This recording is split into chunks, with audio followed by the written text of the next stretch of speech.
Hola gente, ¿cómo están? Espero que todo muy bien. Aprendamos rápido a cómo encontrar la papelera de reciclaje de Facebook en el celular.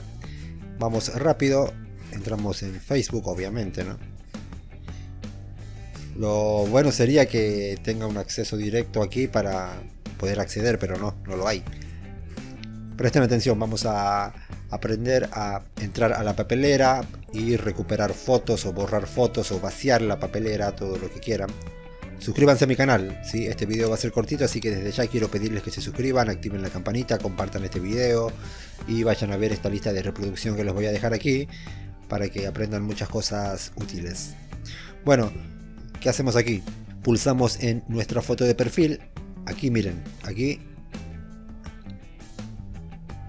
Ahora en los tres puntitos, miren, aquí en estos, pulsamos ahí y entramos en registro de actividad.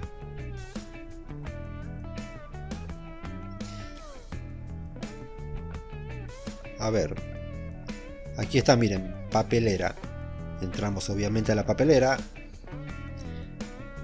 Yo a modo de ejemplo solo mandé esta foto a la papelera para mostrarles cómo se hace. Si queremos vaciar la papelera, pulsamos en donde dice todos, en ese cuadro, y luego en los tres puntitos, seguido de eliminar, o si no, restaurar para que la foto vuelva a donde estaba. Y eso es todo, no es nada difícil. Espero que les haya servido el video, no olviden suscribirse, activar la campanita y todo lo demás.